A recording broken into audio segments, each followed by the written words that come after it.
بسم اللہ الرحمن الرحیم۔ حضرت صہیب رضی اللہ تعالیٰ عنہ سے روایت ہے کہ رسول اللہ صلی اللہ علیہ وآلہ وسلم نے فرمایا کہ تم سے پہلے لوگوں میں ایک بادشاہ گزرے ہیں، اس کے پاس ایک جادوگر تھا۔ جب وہ جادوگر بوڑھا ہو گیا تو بادشاہ سے کہا کہ میں بوڑھا ہو گیا ہوں، مجھے ایک ہوشیار لڑکا چاہیے تاکہ میں اس کو جادوگر کا کام سکھا سکوں۔ بادشاہ نے اس کو ایک لڑکا دیا، اور وہ لڑکا جب جادوگر کے پاس سیکھنے جاتا تو راستے میں ایک نیک آدمی رہتا تھا، اور وہ لڑکا اس کے پاس آنے جانے لگا۔ جب وہ جادوگر کے پاس جاتا تو راستے میں سے اس کے پاس سے ہو کے جاتا، اور جب وہاں سے نکلتا تو پھر بھی وہاں سے ہو کر نکلتا۔ اس کے پاس آنے جانے کی وجہ سے جب وہ جادوگر کے پاس پہنچتا تو دیر ہو جاتی، یا وہاں سے نکلتا تو گھر جانے تک اسے دیر ہو جاتی۔ تو اس نے نیک آدمی سے شکایت کی کہ جب میں دیر سے جاتا ہوں تو جادوگر مجھے مارتا ہے کہ تو دیر سے کیوں آتا ہے، اور گھر والے بھی پوچھتے ہیں کہ تو گھر دیر سے کیوں پہنچا ہے۔ تو اس نیک آدمی نے کہا کہ تم اس طرح کیا کرو کہ جب تمہیں جادوگر سے کوئی خطرہ ہو تو اسے کہنا کہ میرے گھر والوں نے مجھے روک لیا تھا، اور جب گھر والوں سے کوئی ڈر ہو تو اسے کہنا کہ مجھے استاد جادوگر نے روک لیا ہے۔ اور یوں سلسلہ چلتا رہا۔ ایک دن جب لڑکا گھر سے نکلا تو راستے میں ایک شکاری نے لوگوں کا راستہ روکا ہوا تھا، اور یہ بھی وہاں رک گیا، اور اس نے کہا کہ آج معلوم ہو جاتا ہے کہ جادوگر سچا ہے یا وہ نیک آدمی سچا ہے۔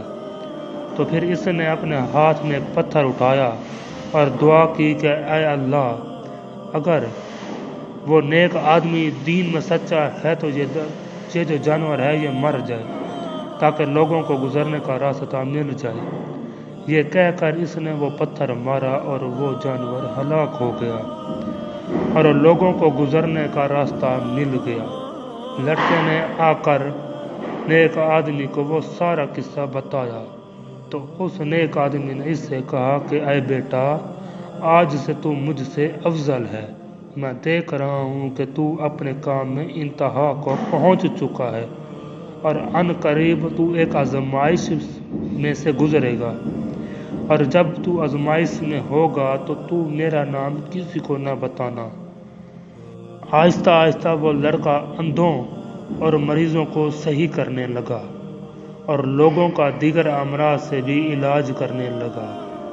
تو پھر ایک دن بادشاہ کے ایک خاص آدمی نے اس کے متعلق سنا کہ وہ نبینوں کو ٹھیک کر لیتا ہے، تو وہ اس کے پاس حاضر ہوا اور کافی سارا سونا اور ہدیہ اور تحفے وغیرہ اس کے پاس پیش کیے کہ تو مجھے شفا دے۔ تو لڑکے نے کہا کہ میں کسی کو شفا نہیں دے سکتا، شفا دینے والی ذات صرف اللہ ہی ہے، اور اگر تو اللہ پر ایمان لانے کا وعدہ کرتا ہے تو اللہ تعالیٰ سے دعا کروں گا کہ وہ تجھے شفا دے دے۔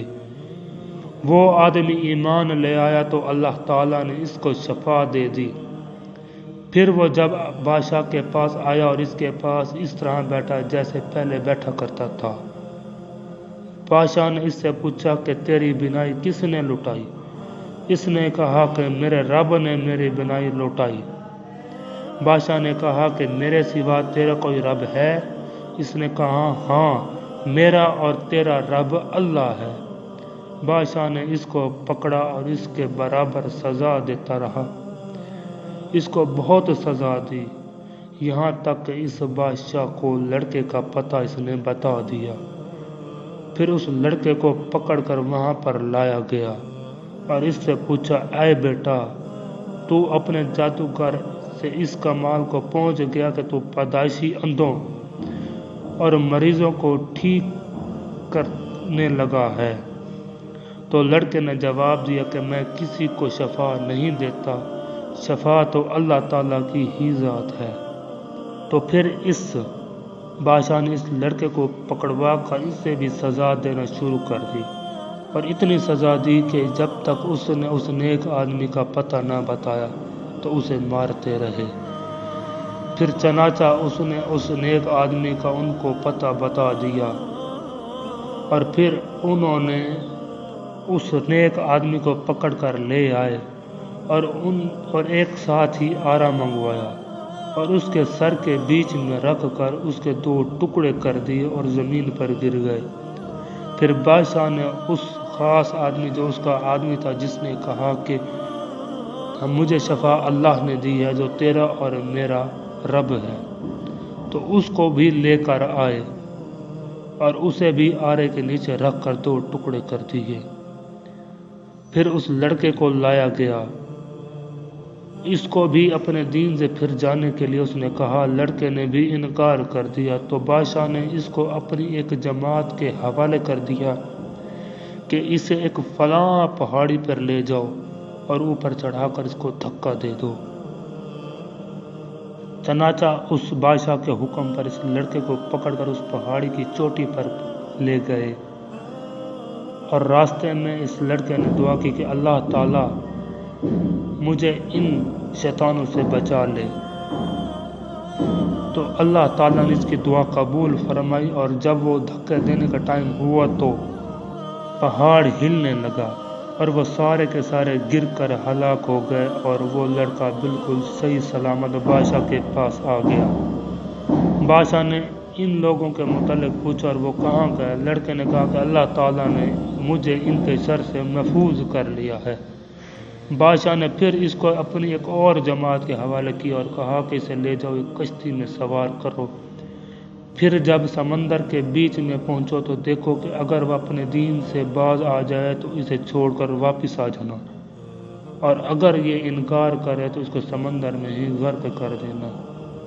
چنانچہ وہ لوگ اس کو ساتھ لے گئے۔ لڑکے نے پھر دعا کی کہ اے اللہ، آپ اپنی قدرت سے ان لوگوں کے شر سے میری حفاظت فرما۔